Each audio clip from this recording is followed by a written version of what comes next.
E aí, turma? Todo mundo em paz? Como é que vocês estão? Essa semana, né? Vamos ter só esse encontro aqui. E aí, a gente teve um inconveniente, tá? Eu precisei viajar com urgência, questão de saúde. E aí, essa viagem acabou me tomando um espaço de tempo que eu não tinha como preparar para vocês uma aula lá em casa.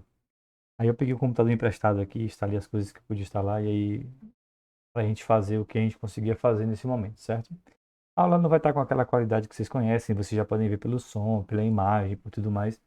Mas essa é o que a gente pode fazer hoje, tá, gente? Infelizmente, não vai ter todo aquele cuidado que eu gosto de ter com vocês, certo? Além disso, vocês estão vendo que a aula está gravada. Ela também não é ao vivo, tá? Por isso que eu estou mandando esse link para vocês do YouTube, certo? Bom, mas isso não vai impedir. A gente vai conseguir concluir essa atividade, a gente vai conseguir fazer os últimos detalhes desse assunto de evolução. O nosso foco, então, qual vai ser? A gente vai trabalhar a evolução dos primatas, né? Falar um pouquinho da evolução humana e falar da evolução das plantas, além de ter que explicar um pouquinho sobre cladograma. Eu não vou estender a aula, eu quero que ela seja uma aula curta. O restante da aula, vocês terão um formulário para ser feito. Não, formulário, eu falo de formulário, mas nele tem basicamente todas as questões que tem no livro de vocês. Eu peguei as questões desse capítulo, joguei nesse formulário apenas para ter um controle melhor de quem está fazendo e quem não está fazendo, tá bom? Então, o que é que vocês fazem? Vocês respondem o livro de vocês e depois passam as respostas para o formulário, certo? Então, a princípio, essa vai ser a nossa ação, vai ser assim que a gente vai trabalhar essa semana. Quinta-feira é feriado, né? Quinta e sexta já não vai ter aula pra gente, né? Semana Santa. E aí, na terça-feira, a gente dá continuidade, vê o que é que a gente tem de conteúdo, de tudo mais. Ver se a gente está com o conteúdo, a gente conseguiu completar ele. E se a gente conseguiu, a gente faz uma revisãozinha, né?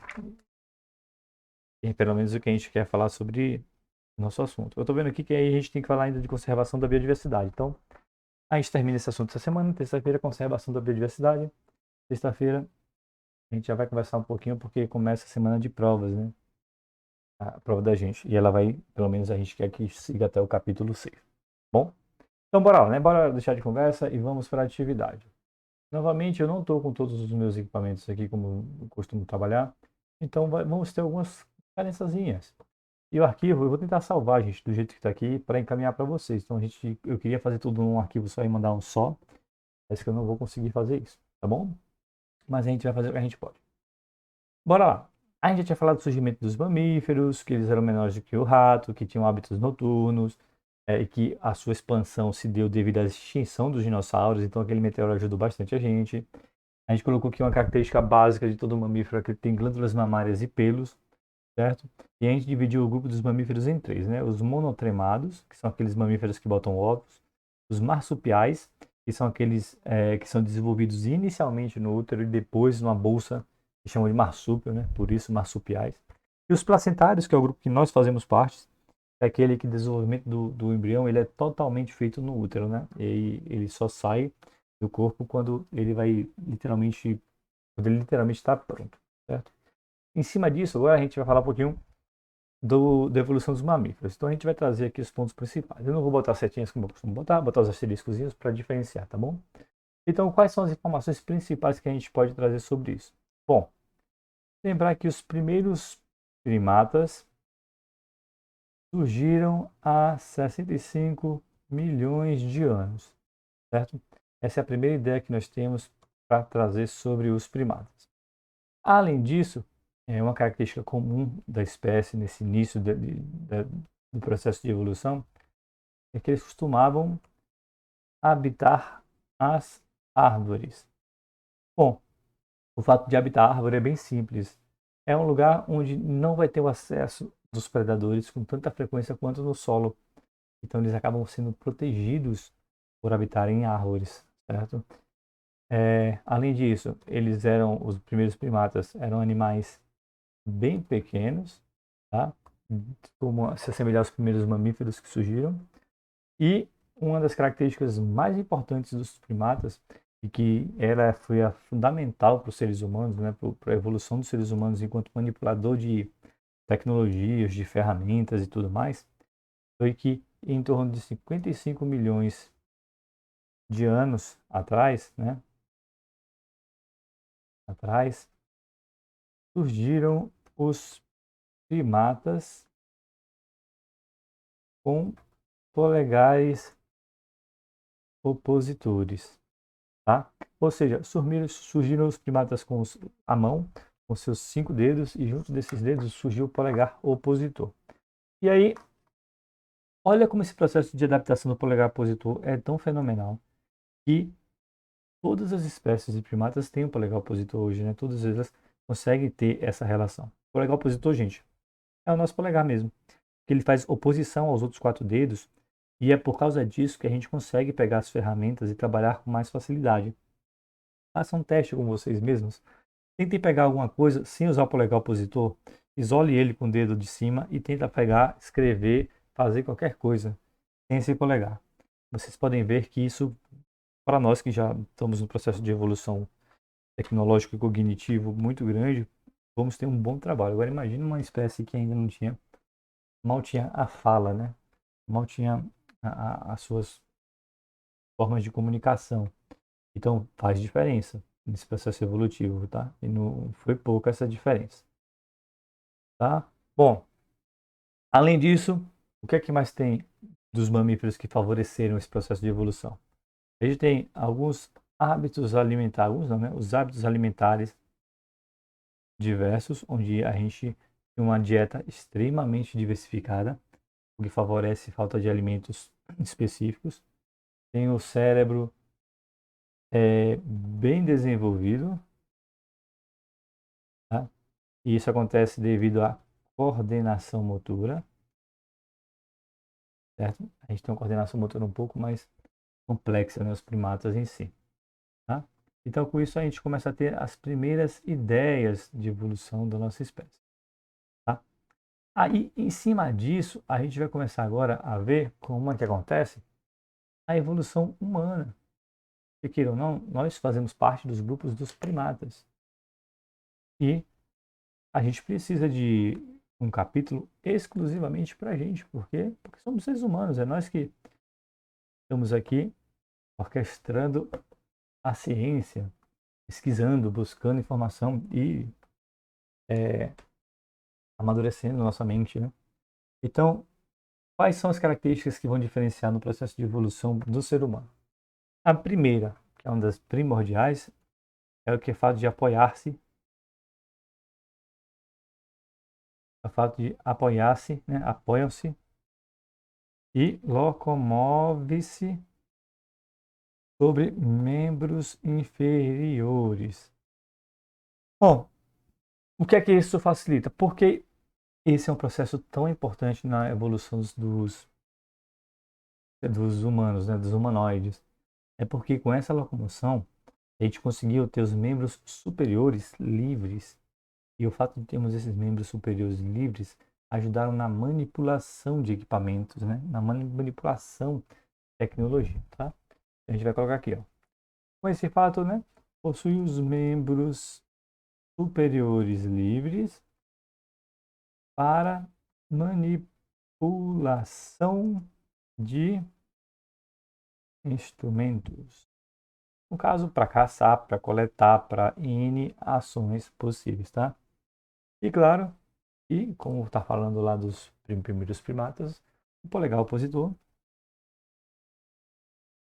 é um elemento extremamente importante porque ele favorece essa manipulação, tá? E ajuda a realizar movimentos mais delicados, certo? Movimentos delicados é a nossa coordenação fina, né? A gente consegue fazer algumas ações que são bastante delicadas, né? O fato de a gente botar um fio dentro de uma agulha mostra qual potente é a nossa coordenação, tá certo? E claro, com tudo isso a gente tem o desenvolvimento do encéfalo como parte, como exemplo, né? Como o córtex cerebral cerebral, ixi Maria, cerebral, e basicamente é a nossa área de raciocínio, de linguagem, tá? Então eu até colocar aqui, né? Aqui. A área responsável pelo raciocínio e a linguagem, tá? Então, observa que nosso processo de desenvolvimento, a gente teve alguns passos além dos primatas de forma geral, né? A gente desenvolveu algumas características que favoreceram muito a espécie do ser humano como ela é hoje, tá? E aí a gente consegue dividir ela em alguns grupos de seres humanos, né? A gente tem um Australopithecus, o Homo erectus, o Homo neanderthalis e, claro, o Homo sapiens, que é a espécie que nós somos hoje. Então, bora trazer algumas informações rapidinhos sobre elas, tá? Deixa eu ver se eu acho aqui alguma imagenzinha do Google Chrome para poder a gente ilustrar melhor essas espécies. Tá? Vou buscar aqui evolução humana.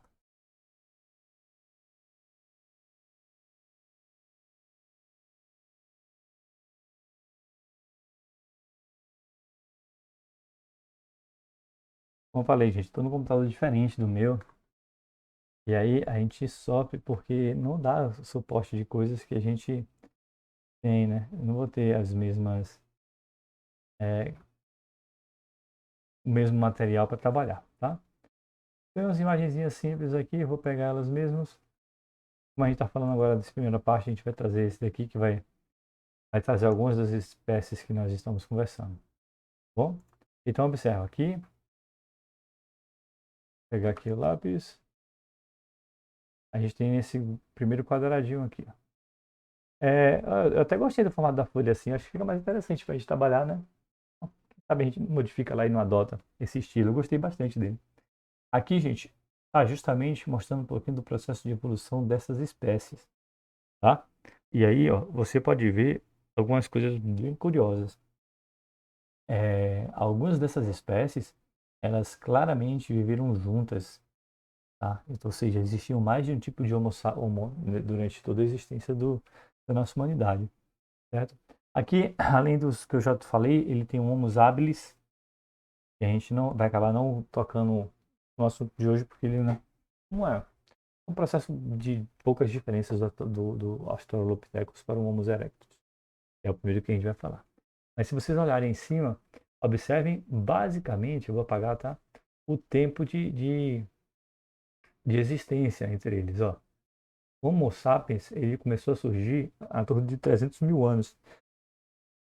E o Neanderthales, ó, viveu até os 12 mil anos. Claro que, lembrando que a gente conta em relação aos anos atuais, né?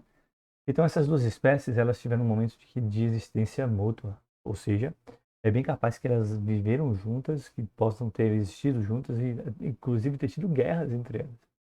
Aqui também temos outra espécie, ó, que desapareceu por volta de 400 mil anos. E nesse tempo desses 400 mil anos, eu vou até pegar aqui, eu vou até desfazer aqui e botar de outra cor para vocês compararem. Por volta desse desaparecimento de 400 mil anos, ó, a gente tem aqui, ó, essa outra espécie com 2,5 milhões. Uma diferença bem curiosa para a gente poder ver que teve também a existência do Homo erectus junto com o Neanderthales. Eles criaram linhas diferentes, né, de evolução entre eles. Tá bom? Bom, é um detalhe importante para a gente falar, provavelmente eu vou trazer aqui textualmente sobre isso também. Tá? Mas por enquanto, bora falar agora das espécies que a gente quer falar. Primeira, o Australopithecus. Certo? O que a gente pode falar sobre esse grupo da evolução do ser humano, né? Bom, primeiramente é o ancestral mais antigo, tá? Esse ancestral já movia-se de forma ereta, ou no caso, semi-ereta, né? Estava no processo de estabilizar com duas pernas, né? No processo de evolução. Aí, um exemplo que nós temos muito ouvido falar, muito comum, é a Lucy, tá?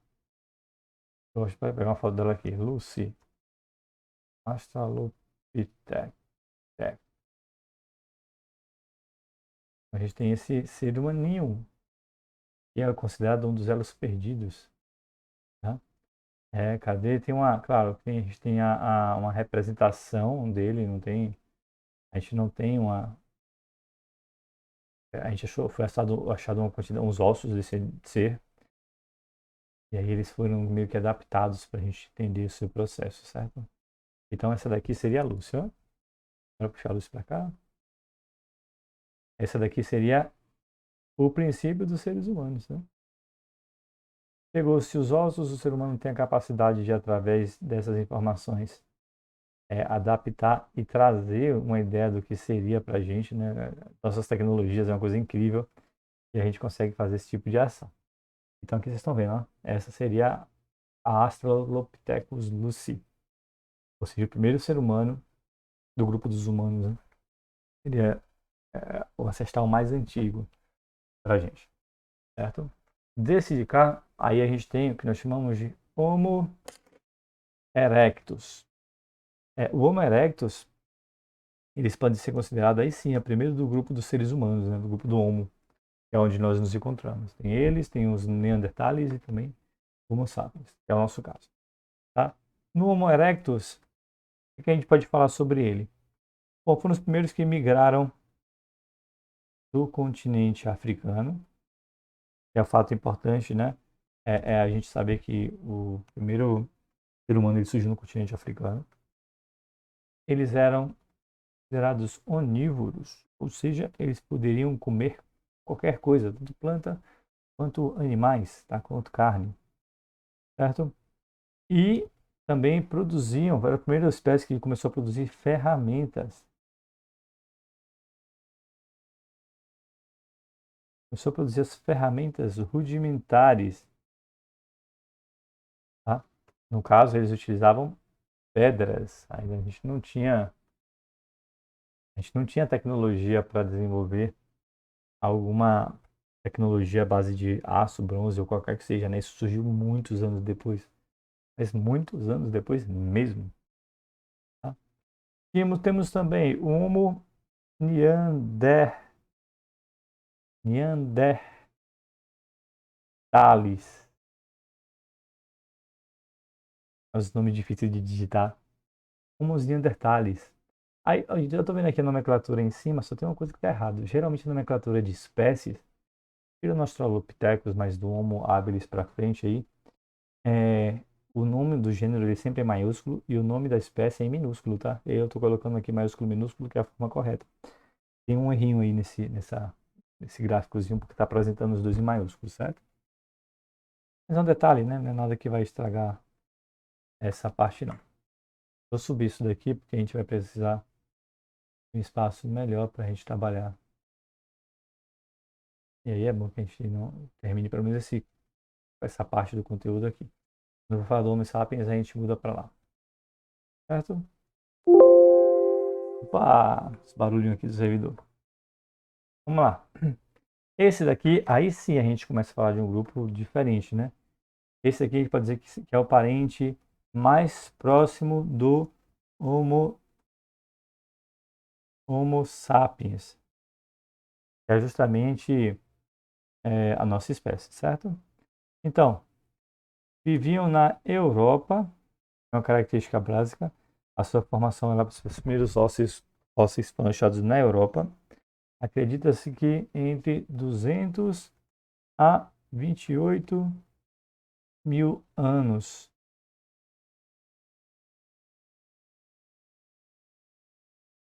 atrás, 1000 anos atrás, tá? Esse grupo, vou estar aqui pondo, já possuíam ferramentas, e aí essas ferramentas a gente já pode dizer que são sofisticadas. Claro que em relação à espécie que a gente estava falando, né? Vou botar ponto e vírgula, gente, para ficar melhorzinho, para a gente ver que está alinhado deles. sofisticada. Eles já controlavam o fogo, certo? Viviam em abrigos, chegavam a usar roupas rudimentares, no caso, basicamente feita com pele de animais, penas e tudo mais. Enterravam, já estavam no hábito, enterravam os seus mortos, certo?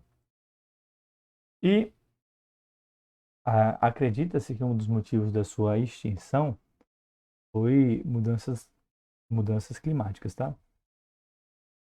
Como eles viviam na Europa, eles passaram por esse período. Essas mudanças climáticas podem ter levado à extinção do Homo neanderthalis.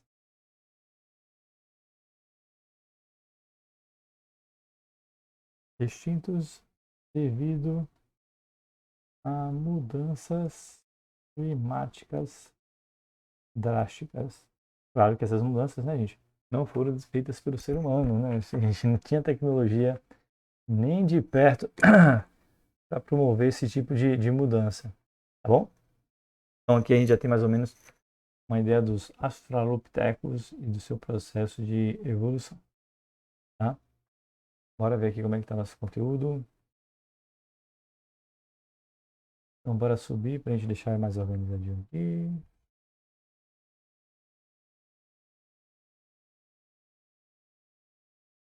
Pronto, fica mais legal, né? Aí bora para nossa próxima página.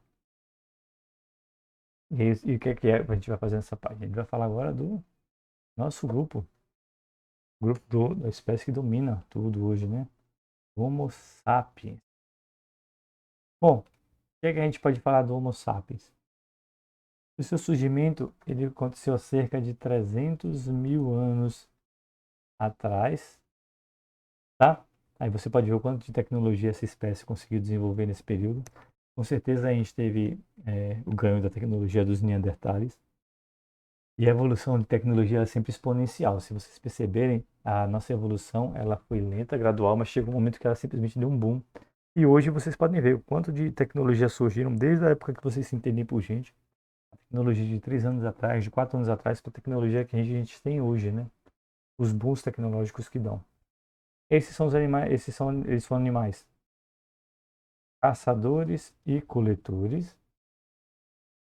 Então, no caso, eles eram nômades, eles iam para o lugar, coletavam, caçavam, até o lugar tiver poucos recursos, eles mudavam de lugares, né? Eles eram transitórios. Uma das grandes mudanças foi basicamente o fato da tecnologia da agricultura, né? Que fixou o ser humano, e ao fixar o ser humano, a gente conseguiu desenvolver cidades, parar para desenvolver tecnologia e tudo mais, tá? Como eu falei, não? Como eles eram monômados, mudavam constantemente, sempre em busca de alimentos. Eles conseguiram, desenvolveram o que nós chamamos as técnicas para sustentar o frio, né? Que a maioria dessas espécies, dessas evoluções aconteceram na Europa, e lá era um ambiente mais frio, dava-se esse suporte, né? Então eles conseguiram desenvolver formas de resistir ao frio, tá? É uma das suas características mais incríveis. E foi colocado que a sua expansão, porque é uma espécie que é altamente adaptável, né? Sua rápida expansão está diretamente ligada à cognição, ou seja, o fato da espécie do Homo sapiens conseguir desenvolver seus pensamentos, desenvolver seu raciocínio, desenvolver as tecnologias, a fala, a comunicação, favoreceram muito para sua expansão, porque eles conseguiam se adaptar nos mais diversos climas, nos mais diversos ambientes, sem sofrer exageradamente com suas mudanças. E aí, né, uma coisa que diferenciou, essa capacidade de conseguir formas de resistir ao frio, diferencia o Neanderthalis do Homo sapiens. E, queira ou não, é um ponto que trouxe essa diferença. Tá? Trouxe esse processo de sobrevivência de uma espécie em relação a outra. Tá bom, gente? Bora lá, bora seguir agora com o último tópico que a gente vai trabalhar, que é a evolução das plantas, tá? E aí, o que é que eu tenho que falar para vocês a início da evolução das plantas? A gente vai trazer 3 pontos principais aqui, só para a gente começar a dialogar. Primeiramente, falar que algumas coisas desses animais permaneceram durante o processo, né? As plantas, elas são seres eucariontes, tá? São pluricelulares e a característica principal entre elas, autótróficos, fotossintetizantes. Eles conseguiam produzir o seu próprio alimento através da fotossíntese. Tá? São as características primordiais que a gente pode trazer em relação a essa evolução. No seu processo de evolução, acredita-se que tenham originado das algas verdes. Não é diferente, elas também surgiram, vieram do mar, né? Vieram de processo evolutivo lá do mar. E aí a gente vai buscar aqui, deixa eu ver se eu acho novamente alguma imagenzinha para a gente colocar aqui. Para terminar isso daqui, eu tenho que falar dos cladogramas para vocês. Inclusive, essas plantas, de forma geral, a gente encontra todas elas até hoje, tá, gente? Todos os grupos de planta a gente consegue encontrar até hoje elas. Vou pegar aqui os exemplos e a gente vai falar de uma a uma. O primeiro grupo de plantas que a gente vai falar são as briófitas.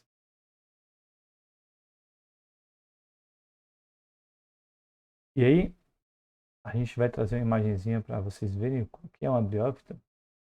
As briófitas são esses bichinhos aqui, ó, tipo os musgos que aparecem, bem pequenininhos.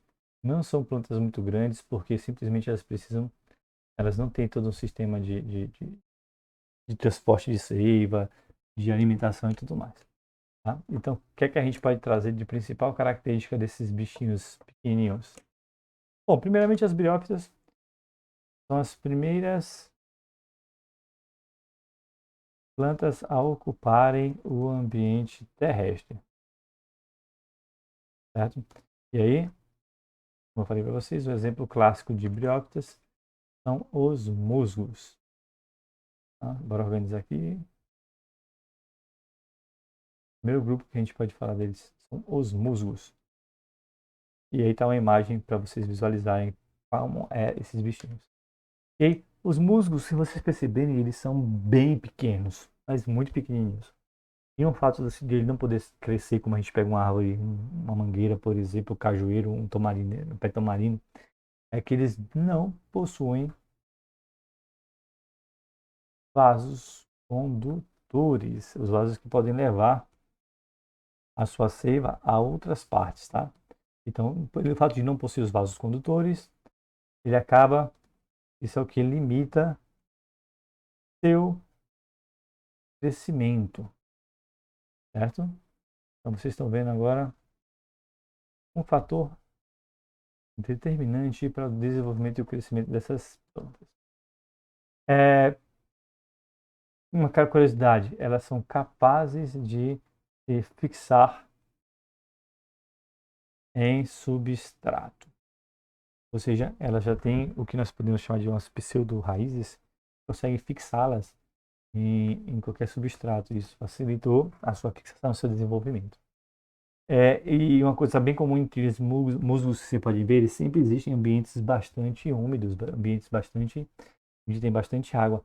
Isso porque, como eles são as primeiras espécies a saírem do mar das plantas e irem para o ambiente terrestre, assim como a gente falou dos anfíbios, eles apresentam uma alta dependência, tá, de água para o gameta masculino alcançar o gameta feminino. Tá? Então aqui vocês já podem ver o fator primordial na evolução, né? A água. Na verdade, a grande conquista dos animais terrestres foi justamente conseguir uma temporária independência da água. Então, o fato de a gente conseguir ficar um tempo sem beber água, de não precisar o tempo inteiro ficar hidratada, facilitou o nosso processo de evolução, certo? E como eu falei, essas espécies já são espécies que você pode encontrar basicamente em áreas úmidas e com bastante sombra, por conta dessa necessidade. Se não tiver água no ambiente, elas podem simplesmente não sobreviver. Desse grupão, a gente vai partir para um outro grupo, né? Essas são as briófitas, são as únicas, né?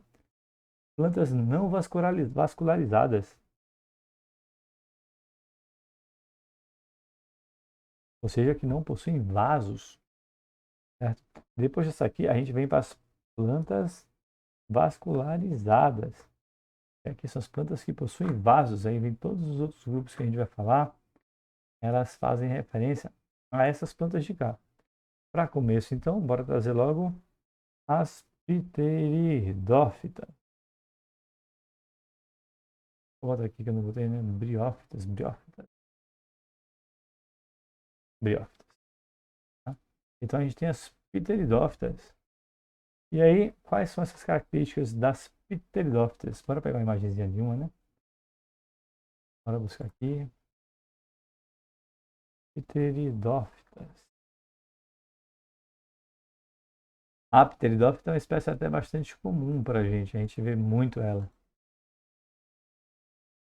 Vou copiar a imagem, vou ter imagem grande aqui, mas vai ser essa aqui mesmo que eu vou pegar.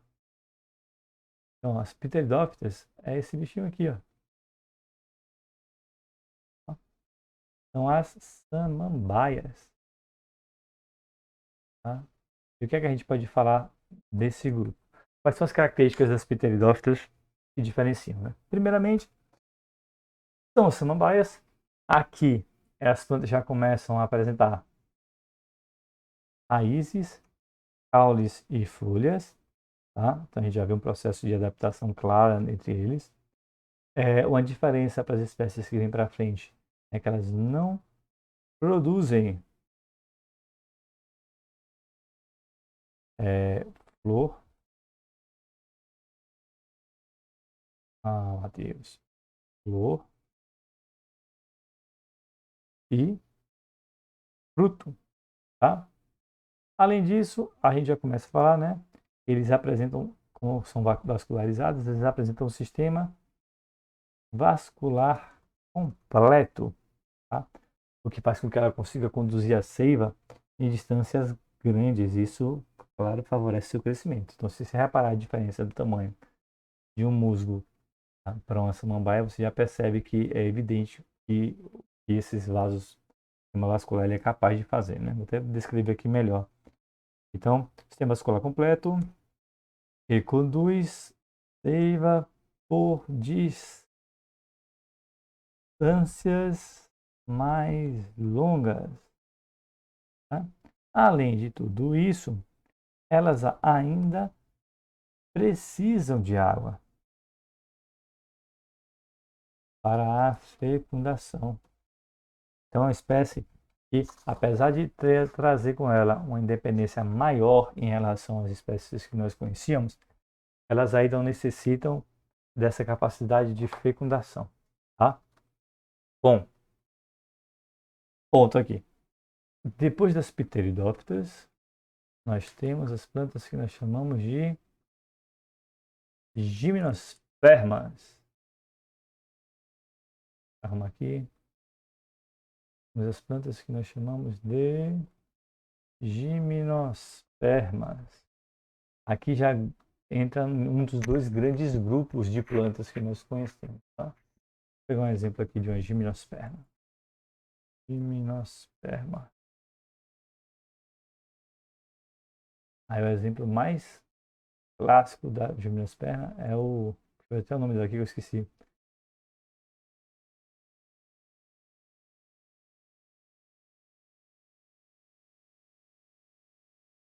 O nome é aquele da castanha. O pinheiro do Pará. É esse o nome. Tem aquelas pinhazinhas bem sólidas que você pode comer. Você cozinha, né? Quebra ela e come. As sementes delas são bem fortes. Então, é pinheiro do Pará. Aqui. Então essas daqui são as nossas gimnospermas. Vou botar essa imagem da Abriófita um pouco mais para cima. Pronto. Então, aí tem esse grupo das gimnospermas. E aí, e quais são as características principais que nós temos dela? Primeiramente, elas já são plantas muito maiores que as pteridófitas. São plantas de médio porte, médio e grande porte. Além disso, além do caule, da folha e da raiz, apresentam, elas apresentam o estróbilo. Aqui é uma palavra boa, nada mais é do que o órgão reprodutor, certo? E além disso, há as espermatófitas, que são as sementes. Então já tem esse processo aqui de diferença das pteridófitas, tá? Elas já apresentam, além do órgão reprodutor, que seria a nossa flor, eles apresentam também as sementes. Aqui a gente já teve uma relação, começa a ter uma relação muito forte com os insetos, principalmente porque a gente pode dizer que houve também o surgimento dos tubos polínicos, tornando a reprodução totalmente independente, tá, da água. Ou seja, elas não precisavam mais do gameta para poder fazer o deslocamento e o encontro delas, né? Ela começou a fazer através desses tubos polínicos, né, com a ajuda dos insetos. E aí acredita-se que teve uma grande evolução dos insetos junto com as plantas nesse processo, tá? E por último, né, a semente. Por que seria a semente? A semente nada mais é do que uma cápsula que protege o embrião e ajuda na dispersão. Como assim protege o embrião? Pessoal, se vocês pegarem qualquer planta que tenha semente, mas bora para uma que é mais fácil de vocês visualizarem. Pegar um feijão e tentar morder o feijão, vocês podem ver que ele é absurdamente duro quando ele está cru. E isso por quê? Porque é uma semente, e nessa semente ele consegue proteger esse embrião de forma bem eficiente em épocas que não há quantidade de água suficiente, certo? Quando você pega um feijão, já coloca num vaso com água e deixa um determinado tempo, você vai ver que ele vai amolecendo e favorece o nascimento dessas plantas, né? Favorece que o embrião ele consiga se desenvolver depois, né, e gerar uma nova planta. É uma diferença bem curiosa que vocês podem ver e que dá para vocês visualizarem com mais tranquilidade quando a gente fala delas, tá? Bom, continuando então, a gente vai falar agora do último grupo das plantas, que são as angiospermas, tá? E aí, o que é que a gente pode falar das angiospermas? Gente, a ideia clássica das angiospermas são os frutos. Então, bora botar aqui só um exemplo aqui. Angiospermas, né? Elas apresentam uma planta legalzinha aqui. Elas, além das folhas, apresentam os frutos.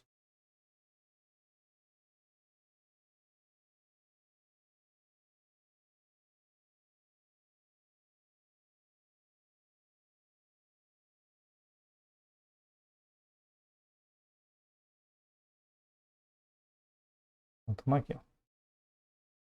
Um exemplo básico de angiospermas. Qualquer planta que tiver frutos, ela é uma angiosperma, certo? E aí, bora falar das nossas características principais das angiospermas. É o grupo que tem um grande sucesso evolutivo. Primeiramente porque você encontra ele em todos os cantos do planeta, tá? É um grupo que obteve um grande sucesso evolutivo, tá? E aí, as principais características é a presença de flores, né? As gimnospermas teriam os estróbilos, que é o sistema reprodutor, mas ele não tem a presença da flor como a gente conhece.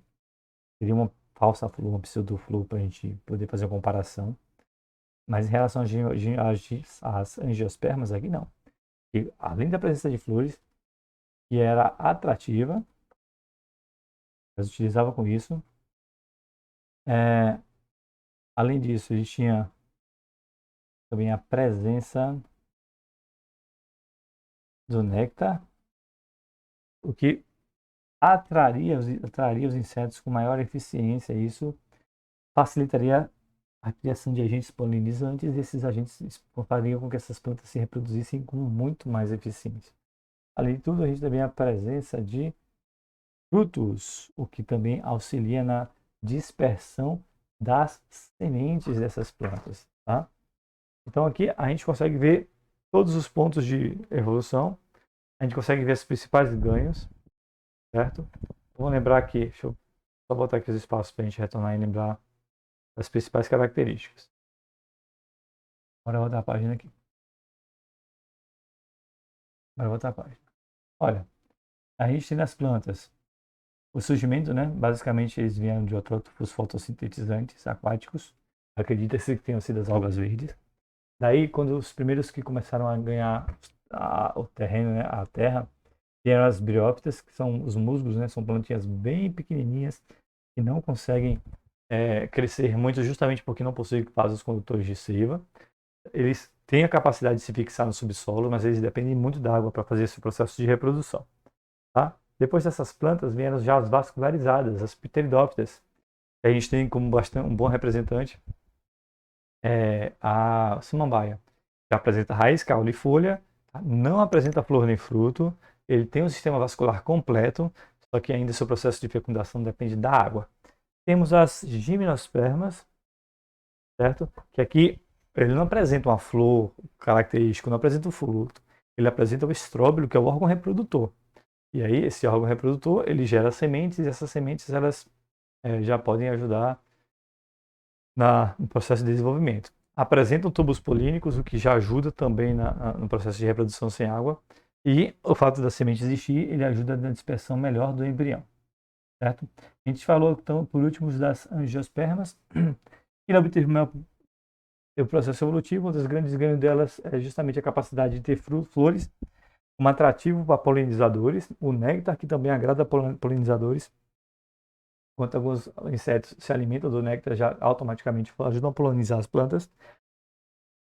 E a presença de frutos que facilitou de forma absurda o desenvolvimento dessas plantas. Certo? Vou pegar uma outra imagem aqui, que vai ser uma base do que a gente vai trabalhar. Nós chamamos de cladograma. Podia ter falado mais cedo do cladograma, mas eu acho que agora é o momento que caía melhor para falar dele. Tá? Bom, o que é o cladograma, gente? Um cladograma nada mais é do que um diagrama que a gente utiliza para ver parentesco evolutivo entre diferentes grupos de seres vivos, tá?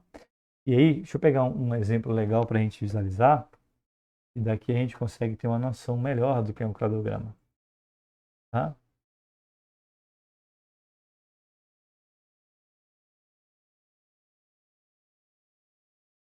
Eu preciso achar um cladograma mais simplesinho que a gente consiga visualizar melhor. Pronto. Achei um. Ela não vai estar a melhor imagem de todas, mas já vai ajudar a gente bastante. Vou botar só textual aqui, né? Cladograma. Gente, um cladograma é esse daqui, ó.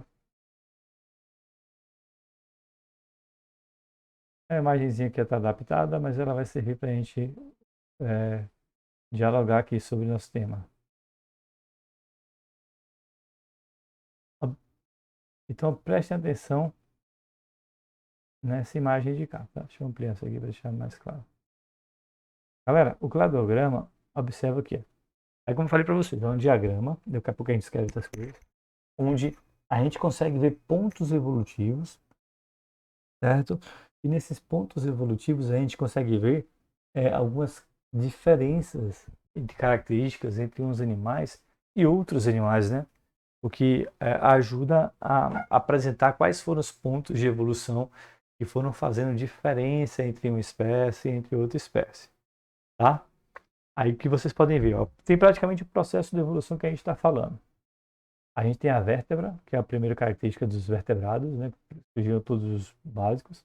Essa vértebra, ele se ramificou, gerando outras duas espécies. Uma que tem os tubarões, que são as vértebras, os cartilaginosos, né? E teve o surgimento do esqueleto ósseo, que já é comum a todas essas espécies, mas aqui a gente vê que a diferença entre o tubarão e os peixes ósseos, por exemplo, né? Os peixes cartilaginosos e os ósseos, é o surgimento desse esqueleto. Temos a quarta membrana, aí vem todos esses animais de cá. Aí o ovo amniótico, que são aquele ovo independente que consegue viver. Aí temos mamíferos com ovos amnióticos e evoluiu ainda mais os ovos amnióticos, né, desses outros animais, como o crocodilo. Temos o surgimento de pelos, que é uma característica em primatas e roedores. A gente poderia ter aqui penas também, para diferenciar dinossauros e aves e tudo mais, né? Algumas espécies. Então, isso daqui que vocês estão vendo é um cladograma. Deixa eu ver se eu acho um cladograma mais interessante para a gente utilizar aqui, um que fica mais bonito, para a gente visualizar. Esse cladograma é legal, mas acho que a gente consegue achar uns melhores.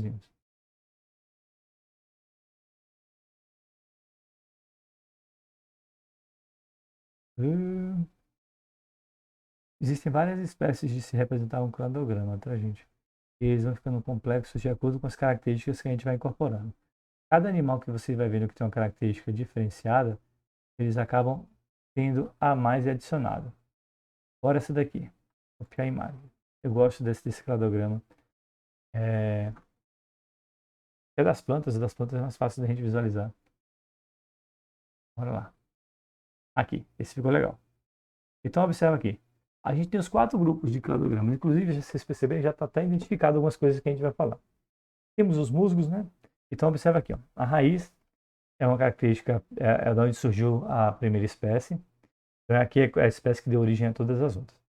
Aí temos aqui, ó, uma característica que diferenciou já, o embrião multicelular nutrido pelo organismo materno. Então já tem um embrião. Do que surgiu o primeiro processo evolutivo que diferenciou duas espécies. Aqui temos os musgos, e o que diferencia os musgos das outras espécies são os vasos condutores de seiva.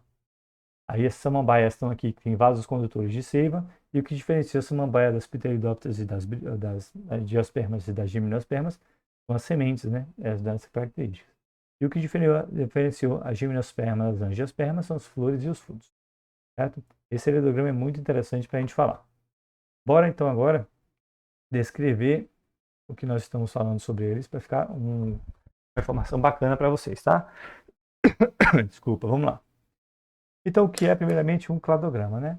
É um diagrama utilizado para representar o parentesco evolutivo entre diferentes grupos de seres vivos, certo? E aí, em cima disso, a gente vai ter algumas características que a gente precisa conhecer. Então, primeiramente, os terminais, que nada mais é do que o que é, né? Eles representam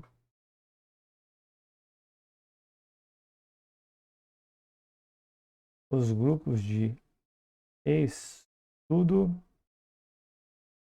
que podem ser da mesma espécie ou de espécies diferentes, tá?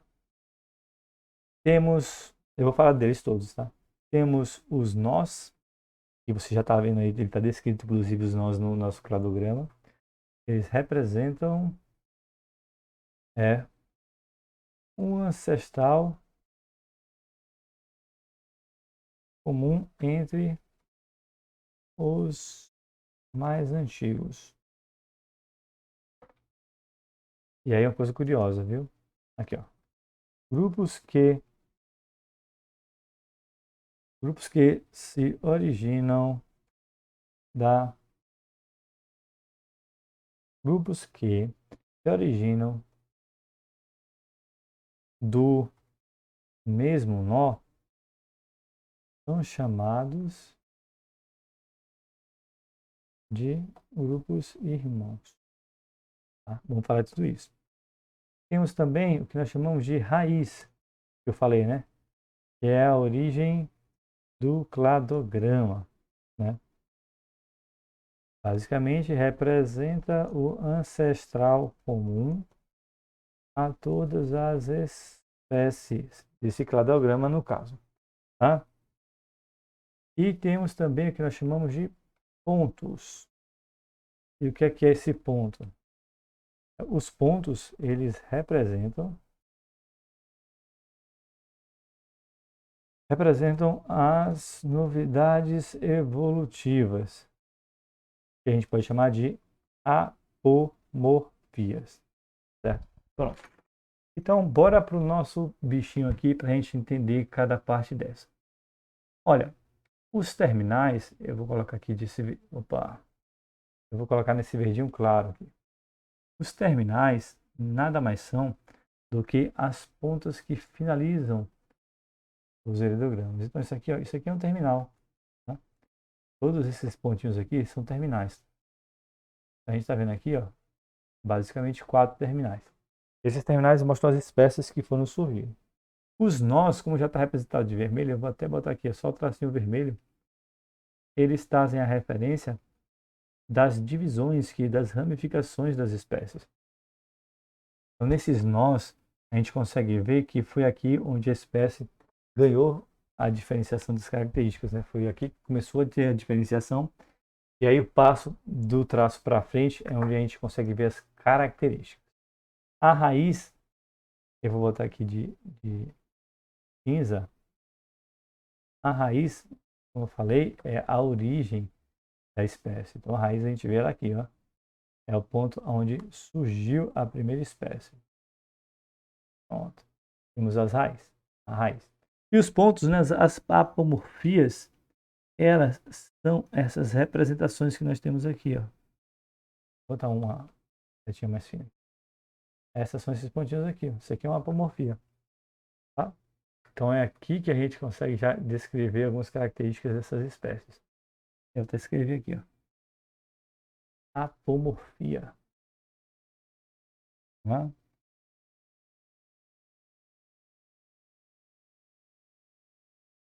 Certo?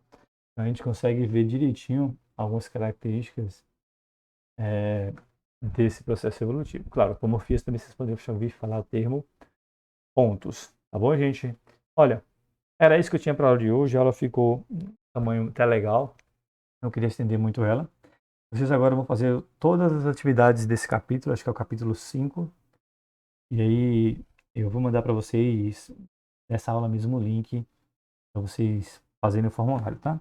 Eu vou usar o formulário, gente, como base para poder ir acompanhando quem está fazendo a atividade. É uma experiência que eu vou fazer nesse momento e aí eu vou dar prosseguimento para realizar em outros momentos.